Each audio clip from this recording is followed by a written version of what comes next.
The bus hissed, releasing me onto the curb 2 blocks from the house. Their house. The one I had effectively purchased and kept for them in a delicate, invisible safety net. It was a cold November afternoon, the air thick with the smell of pine and impending snow, a scent that always marked the beginning of my annual, ritualistic humiliation. I pulled the strap of my canvas messenger bag tighter over my plain wool coat, adjusted the scarf, and started walking the calculated 2-block distance. It was essential that I arrived looking exactly as they expected. Competent, perhaps, but distinctly, utterly unsuccessful. Growing up, my older sister Zara had been the sun around which my parents, Eleanor and Arthur, revolved. Zara collected status, degrees from elite universities, a perfectly curated social media presence, and, most importantly, a constantly rotating collection of luxury vehicles. Today, the driveway was a testament to her success. The pristine white Tesla Model S, the gleaming red Mercedes convertible, and the imposing black Range Rover she'd just leased. 3 vehicles for one person, each a physical, aggressive manifestation of the approval I had spent 3 decades failing to earn. I, on the other hand, had chosen the window seat on the 107 bus, deliberately watching the world glide by, knowing this choice, my preference for anonymity and efficiency, would be interpreted as a pathetic necessity. My malice but of exhaustion. Every Thanksgiving, Christmas, birthday, and holiday since I turned 25 had devolved into the same patronizing inquisition. "Remember when you said you'd never need a car?" Dad Arthur would boom, drink in hand, his laugh echoing with a cruel paternal fondness. "Still standing by that ridiculous claim, Anya? Your sister has 3. 3! And you're still riding transit." Mom, Eleanor, would fret, her anxiety translating directly into judgment. "It's not safe, dear. It's embarrassing. You're 31 years old. What if you need to go somewhere important? A bus? Honestly." They couldn't see the truth because they refused to look past the surface. They demanded success be performed according to their script: property, a flashy car, and ideally, a doctor or lawyer husband. My real life, founding Apex Global Mobility, AGM, at 23, with a single leased search and rescue helicopter and a business plan scrawled on the back of a legal pad, was too messy, too ambitious, too far outside the suburban blueprint. AGM's valuation hit $4.7 billion last quarter. We operate the largest emergency medical transport network in the Western Hemisphere, run executive jet fleets for half the Fortune 100, and coordinate logistics for major disaster relief agencies across 21 countries. I don't just not need a car. I own an empire that renders ground travel obsolete. But that was the secret, the weapon I had meticulously polished over 8 long years. They wanted proof of failure. I would give them proof of success, but only when the humiliation had peaked. I reached the front door at precisely 2:03 p.m. Eleanor opened it, her smile faltering when she saw me. "Oh, there she is. The transit rider returns." The pity in her eyes was almost palpable. "Did the bus run on time? I know how unreliable public transportation can be, especially with the holiday traffic." "Unreasonable, it was fine, Mom. Right on schedule." I stepped inside, the air thick with the scent of sage and implied criticism. "You really should let your father help you with a down payment, Anya," she continued, ushering me into the entryway, her voice dropping conspiratorially. "A Honda, maybe. Something practical. It's embarrassing, honey. You're 31. Your sister Zara just closed on a 3-bedroom condo, parking for 4 cars. You're still commuting 2 blocks from the bus stop." Zara, of course, was already lounging in the living room, a picture of expensive nonchalance, in cashmere and perfectly coiffed hair. She looked up, her phone momentarily forgotten. "Oh, look who dragged herself out of the city. Did you have to take 2 buses this time? I know those routes can be terribly confusing. Her voice, a delicate instrument of passive-aggressive superiority, cut deep. Tangled. Just one, actually. I kept my tone level, setting my small bag, a purposeful contrast to the designer luggage Zara traveled with, by the coat rack. Arthur emerged from his study, already flushed with his second holiday whiskey. The transit rider, excellent! Zara, did you show your sister the new Range Rover? Top of the line, leather everywhere. That's what success looks like, Anya. Meanwhile, you're spending what? $2.75 per bus ride? Really putting that liberal arts education to work. He chuckled, a deep, satisfied sound that always tasted like sandpaper to me. I smiled, a tight, fixed expression. It's a lovely vehicle, Dad. Very large. Large and expensive. $140,000, Anya. It's an asset. What do you have? A monthly bus pass? My phone vibrated in my pocket. I ignored it, focused on the precise staging of this scene. Eleanor placed a hesitant hand on my arm. I worry about you, dear. What happens when you need to travel? Job interviews, business meetings. You can't show up on a public bus. It speaks volumes. I manage fine, Mom. She's probably too proud to admit she can't afford anything better, Zara stage whispered to Arthur, loud enough for me to hear. Remember she said she was building some business? What was it? A blog? Some kind of app idea? Aviation logistics, I corrected quietly, deliberately using the vague terminology. Right. How's that going? Still building? Zara didn't even bother looking at me. I glanced at my watch, a simple, understated field watch that cost less than Zara's nail appointment. 2:18 p.m. It's going well, actually. Exceedingly well. Well enough to afford a used Honda yet? Arthur pressed, his face showing a mix of exasperation and pity. Because I'm serious about that offer, Anya. Nothing fancy, but it would stop this nonsense. It would be less embarrassing. The annual Thanksgiving interrogation had officially begun. I inhaled, letting the judgment wash over me, strengthening my resolve. It was all fuel. The next wave of relatives arrived. Uncle Walter, Aunt Vivian, and cousins Caleb and Chloe. More cars filled the curb, a parade of German engineering and Japanese reliability. Caleb drove a new Audi S5. Chloe had just leased a high-end Lexus. Every introduction, every kiss on the cheek led back to the same topic. How did you manage to get here, sweetie? Aunt Vivian asked, her voice syrupy sweet. Bus, Zara chirped before I could answer.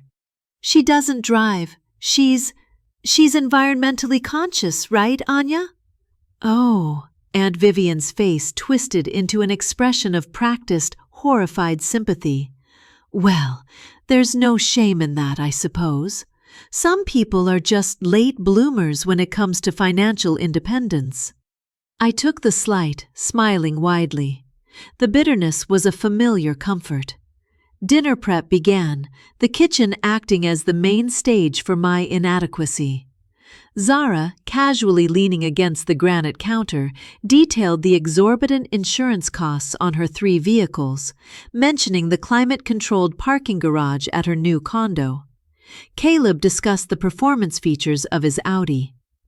Every few minutes, a relative would turn to me, their curiosity thinly veiled as concern. Do you have to stand on the bus, Anya, during rush hour? That must be exhausting, Cousin Chloe asked, carefully arranging canapes. I usually get a seat. But when it rains or snows, Marcus added, bus stops don't have much shelter. It's so degrading. I dress appropriately for the weather, I replied, stirring the cranberry sauce with unnecessary vigor. Still, it's not safe, Eleanor interjected, genuine fear flickering in her eyes. A woman your age, alone at those bus stops downtown. Anything could happen. A car is safety, independence, adulthood, Anya. I assure you, I am quite safe, Mom. Zara leaned in, her voice hushed but carrying perfectly.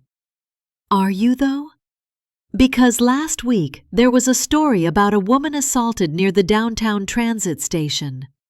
It's dangerous out there for someone without resources. The implication was a brutal hit. Without money, without means, without the armored shell of a personal vehicle, I was exposed, vulnerable, and failed. My phone vibrated again, a specific, urgent notification. I glanced at the screen. VP of Operations, Asia Pac. I quickly tapped a response. Proceed as scheduled, ETA to LZ approximately 90 minutes. Always on that phone, Aunt Vivian observed, her tone laced with suspicion. What is it? A call from your Uber Eats dispatcher? Just coordinating some logistics for my aviation thing, I replied. Uncle Walter had joined the conversation, holding a craft beer. Aviation logistics, how's that working out? Zara said you've been at it for 8 years. 8 years and still riding the bus. Maybe it's time to consider that the business model isn't actually viable, Anya. I liked collecting stamps as a kid. Didn't mean I should have based my entire life around it. Banks, the model works fine, I said, looking him dead in the eye. Then why? Arthur threw his hands up, gesturing to my simple attire and the bag by the door. Why are you still living like a pauper? No car, no house, no stability. You rent a studio apartment, Zara said, in a questionable neighborhood. I rent an apartment, yes. A studio, Zara emphasized, correcting me with a triumphant glare. In a truly questionable neighborhood. Meanwhile, I'm in the waterfront development. 3 bedrooms, 2 baths, parking for all my assets. I have stability, I said, meeting Eleanor's tearful gaze. Where? Show me, Arthur demanded, his frustration boiling over. Show me one concrete, verifiable thing that proves you're not wasting your life on some pipe dream. Zara smirked. The family circled closer, hungry for my collapse. My phone buzzed again. Captain Reyes, ETA 45 minutes. I typed back, proceed as scheduled, begin final clearance sequence. More logistics, Caleb air-quoted, rolling his eyes. What kind of logistics required this much attention on Thanksgiving? The kind that keep things running smoothly, I said, my voice hardening slightly. Things. You're always so vague about what you actually do, Chloe complained. Are you an Uber driver? Is that it? There's no shame in gig economy work, Anya. I don't drive for Uber. Then what? Can we just focus on dinner? I interrupted, deliberately changing the subject, but the inquisition was relentless. They followed me into the living room, their appetite for my failure eclipsing their appetite for hors d'oeuvres. Zara positioned herself as the golden child, casually mentioning her $1,800 monthly car payments, a number that, she knew, exceeded my reported studio rent. That's more than your entire monthly rent, isn't it, Anya? My car payment alone. A car payment, I noted. Exactly, because you can't afford one. It's okay to admit it, Anya. Not everyone can be successful. Arthur downed his whiskey. I just don't understand what went wrong. We raised you the same as Zara. Same schools, same opportunities. She thrived. Well, you were always different, weren't you, dear? Remember the airport? Hours spent watching planes. We thought it was cute, didn't realize it was obsessive. I was learning, I said quietly. I liked aviation, still do. Liking something and building a viable career from it are two different things, Uncle Walter repeated sagely. Maybe if this aviation business was real, you'd have a company car by now. Do you even have business cards? Chloe pulled out her phone. I tried to Google you once. Anya Sedaris, Aviation Logistics. Nothing came up. We maintain a low profile, I said, smiling again. Low profile, Zara scoffed, her voice laced with acid contempt. That's code for doesn't exist. Face it, Anya, you've wasted a decade on a fantasy. Real life is passing you by. My phone rang, a distinct non-text tone. I looked at the screen. Captain Reyes, Fleet Command. Excuse me, I said, stepping toward the empty hallway. Really? Zara called after me, indignant. You're taking a work call during Thanksgiving dinner? How unprofessional! I answered on the third ring. Go ahead, Captain. Ma'am, we are T-minus 38 minutes from the provided coordinates. Weather is clear, minimal air traffic interference. We are maintaining standard formation, 3 birds. Should we adjust our approach, or is the landing zone secure? Captain Reyes's voice was crisp, military-grade efficiency. Maintain approach, standard V formation. The landing zone is the main lawn and back garden at the address I sent. Confirmed GPS coordinates? Confirmed. 3 Sikorsky S-92s in V formation. ETA 36 minutes to your location. Will be tight but manageable. Perfect. See you soon, Captain. I ended the call and returned to the living room, a palpable tension now filling the air. Work call, I explained simply, placing the phone in my pocket. Work, Arthur repeated flatly, his eyes narrow. Right, your imaginary aviation business. What could possibly require a call on Thanksgiving? Can't your logistics wait one day? Zara stood up, her expression a mix of triumph and theatrical pity. This is ridiculous. You're delusional, Anya. You're pretending to be someone you're not. It's genuinely sad. We're your family. You can drop the act. I'm not acting. Then prove it, she challenged, crossing her arms. Prove you have this big, important aviation business. Show us one shred of evidence right now. The room fell silent. Everyone was watching, waiting for the charade to end. 3:25 p.m. You'll see soon enough, in approximately 36 minutes in fact. See what? Arthur thundered, his face crimson. What are we going to see? Another bus? Some fake business card you printed at FedEx? Paul, please, Eleanor murmured, touching his arm. I'm Googling the name right now, Cousin Caleb muttered, furiously tapping his phone. Anya Sedaris, Aviation Logistics. Nothing. Just what I thought. He looked up, triumphant, then frowned and started typing a different search. Wait a minute. There's a company by the name of Apex Global Mobility, AGM. But that's a massive operation, international. They have contracts with governments, Fortune 500 companies. That can't be yours, Anya. That's valued at, holy cow, $4.7 billion. I watched their faces distort as the reality of the company's scale hit them, only to be dismissed by their own prejudice. Nothing, right? I asked, leaning against the doorway. Caleb looked up, pity instantly replacing confusion. It's just a coincidence, Anya. Same name, different company. It says here the founder is highly secretive, private ownership. Primary operations in emergency medical transport, executive travel, and disaster relief. She's probably a receptionist there or something. That's the aviation logistics she does. I don't work reception, I said calmly. Mailroom, IT support? Zara offered with a sneer.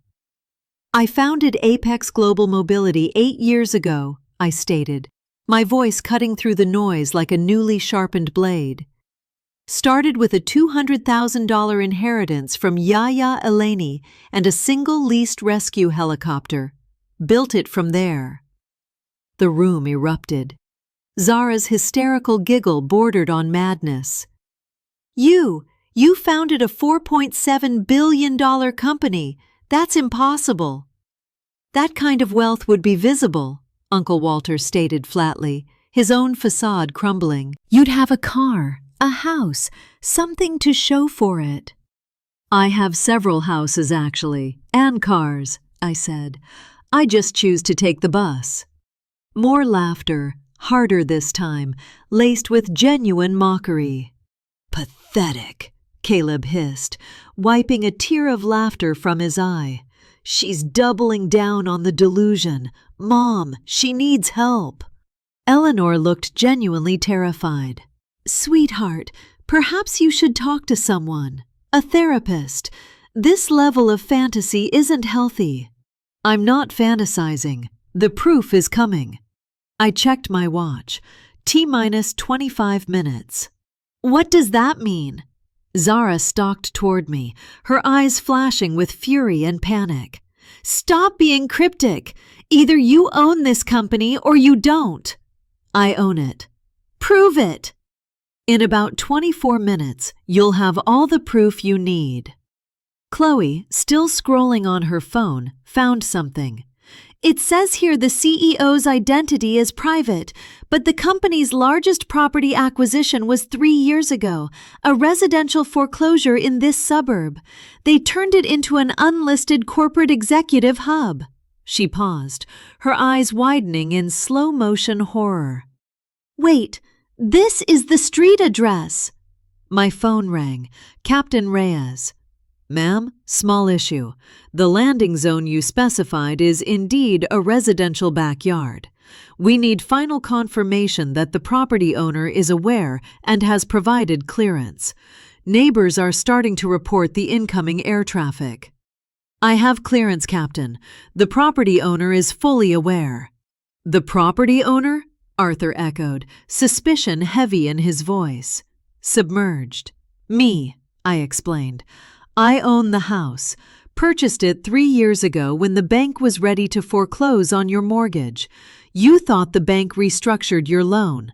I bought it through a shell company, Transglobal Properties, my real estate subsidiary, and leased it back to you at a rate you could afford. You're welcome. The air left the room in a collective gasp. Arthur's face went from angry red to sickly white. Proceed with landing, Captain. I'll meet you outside. And Captain, I need 3 of the largest cold storage containers from the cargo bay. Executive transport, Thanksgiving dinner to go. Understood, ma'am. 18 minutes out. I ended the call. You own our house, Eleanor whispered, sinking onto the sofa. We've been paying rent to our own daughter. It's a good investment, Mom. It prevented your financial ruin. Now, if you'll excuse me, I'm stepping outside to receive $39 million worth of aircraft. I suggest you all come with me. You wanted proof. Let's go. The descent into the garden was a choreography of awe and terror. We filed out onto the back patio. The lawn, which Arthur spent every weekend meticulously maintaining, was large, a crucial detail I'd noted on the property title 3 years ago. We're doing this, Caleb muttered, voice shaky, already fighting back the nausea that had sent him fleeing to the bushes in the original story. We're standing in November, waiting for imaginary helicopters. They're not imaginary, Caleb. You're delusional, Anya. You need help, honey, Eleanor pleaded, approaching me like I was a distressed animal. We'll get you the best help. I don't need help. I need you to wait 10 minutes. And then it happened. We all heard it. Not just a faint buzz, but a deep, throbbing, rhythmic thrum, the unmistakable sound of heavy lift rotors chewing through the autumn air. The sound grew, escalating from a distant noise to a physical, shaking presence. That's just coincidence, Zara whispered, clutching her chest, her confidence finally cracking. 3 coincidences in a perfect V formation, I corrected, my voice calm over the mounting roar. They crested the tree line like enormous silent predators. 3 sleek black Sikorsky S-92s, AGM's executive transport fleet, polished to a mirror shine, the setting sun glinting off the 5-bladed rotors, each one worth $13 million. "Oh my God," Aunt Vivian choked out, her hand flying to her mouth. "No, no, no," Zara breathed, her designer clothing suddenly looking ridiculous against the primal industrial power descending on their suburban illusion. The noise was deafening, the rotors whipping the mature trees into a frantic, submissive dance. The first helicopter touched down with impossible precision on the designated patch of lawn. The second and third followed, completing the V formation. For a full minute, the turbines whined down, the air filled with the smell of aviation fuel, and the noise dropped to a tolerable heavy idle. The main door of the lead aircraft opened, and Captain Reyes emerged, his dark uniform crisp, his salute sharp and professional. He was followed by 5 crew members, pilots, flight engineers, all bearing the white and gold crest of Apex Global Mobility. Captain Reyes approached me directly. "Ma'am, fleet delivered as requested, all systems operational, landing zone secured. We encountered minimal resistance from local air traffic control, but the emergency clearance filed under AGM Alpha 1 smoothed things over quickly. We're ready when you are." I returned the salute, a simple, practiced gesture that conveyed ownership, not military rank. "Thank you, Captain. Excellent approach. No issues with the garden?" "None, ma'am. A beautiful property, by the way. Excellent sightlines." "It is," I agreed, glancing at Arthur, who looked as if he might dissolve into the grass. "We'll need those cold storage containers for the turkey and side dishes." "Already deploying the crew, ma'am." He gestured, and the crew, moving with military-grade efficiency, began the task of extracting massive, insulated containers from the cargo bay. I turned back to my family. They were statues, their faces pale masks of shattered reality. "So," I said pleasantly, breaking the silence, "who wants a tour?" Zara let out a sob, a raw, strangled sound. "This isn't... You don't own a $4.7 billion aviation company." "I do," I finished for her. "Founded it 8 years ago. We operate in 21 countries, 380 aircraft total, 250 helicopters, 130 private jets. We employ over 3,000 people worldwide." Caleb's phone finally slipped from his hand, forgotten. "These 3 helicopters," I gestured to the $39 million formation on their lawn, "are part of our executive fleet. We have another 78 like them, plus a dozen Gulfstream G650s and 4 Boeing business jets. We service clients who pay us to be invisible.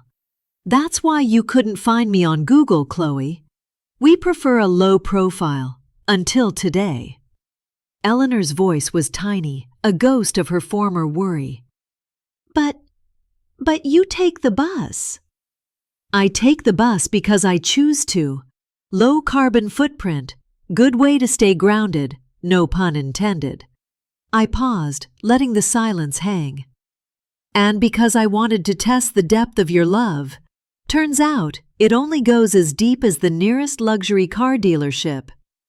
Captain Reyes approached again, speaking softly into his headset, then turning to me. "Ma'am, operations is on the line.